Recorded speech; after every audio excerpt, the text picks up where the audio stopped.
यदि आप हमारे चैनल के सभी गाने को पसंद करते हैं तो डीडी प्रोडक्शन हाउस के यूट्यूब चैनल को लाल बटन दबा के सब्सक्राइब करें और घंटी के निशान को जरूर दबाएं, ठीक है।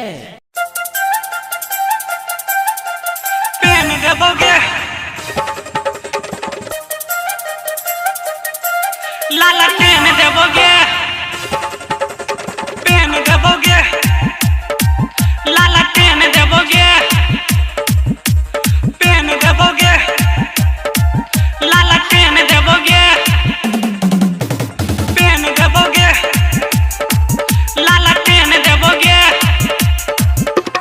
Presented by DD Production House, Sakri।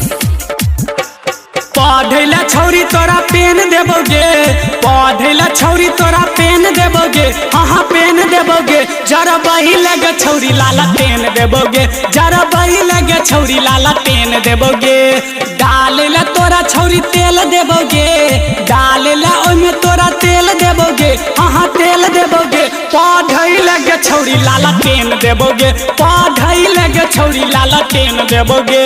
ये छौरी तोरा पेन देबोगे, पढ़ैला लाला पेन देबोगे। ये छौरी तोरा पेन देबोगे, पढ़ैला लाला पेन देबोगे। पेन देबोगे लाला पेन देबोगे। पढ़ले हमरा तू कोचिंग में अभी है, दिहल हम टास्क तू पूरा कके लबी है, पूरा कके लबी है, पूरा कके लबी है। पढ़ले हमरा तू कोचिंग में अभी है, दिहल हम टास्क तू पूरा कके लबी है। पढ़ले छौरी तोरा पेन देबोगे, पढ़ले छौरी तोरा पेन देबोगे, हाँ पेन देबोगे। जरा बही लगे छौरी लाला पेन देबोगे, जरा बही लगे छौरी लाला पेन देबोगे। ये छौरी तोरा पेन देबोगे, पढ़ैला लाला पेन देबोगे। ये छौरी तोरा पेन देबोगे, पढ़ैला लाला पेन देबोगे। पेन देबोगे लाला पेन देबोगे। हमारा लंग आइब के तू कॉल क्लास गई, आई बेर परीक्षा में भ जेबे पास गई, भ जेबे पास गई, भ जेबे पास गई। हमारा लंग आइब के तू कॉल क्लास गई, आई बेर परीक्षा में भ जेबे पास गई। पढ़ैला छौरी तोरा पेन देबोगे, पढ़ैला छौरी तोरा पेन देबोगे, हाँ पेन देबोगे। जरा बही लगे छौरी लाला पेन देबोगे, जरा बही लगे छौरी लाला पेन देबोगे।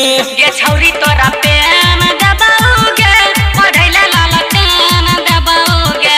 ये छौरी तोरा पेन देबोगे, पढ़ैला लाला पेन देबोगे। पेन देबोगे लाला पेन देबोगे।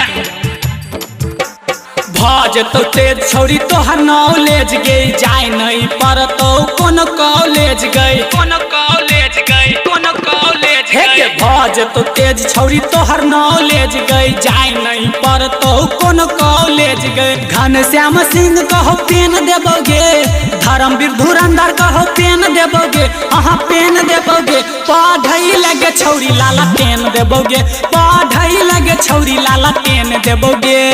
Recording by DD production house, Sakri 97 084 45 722।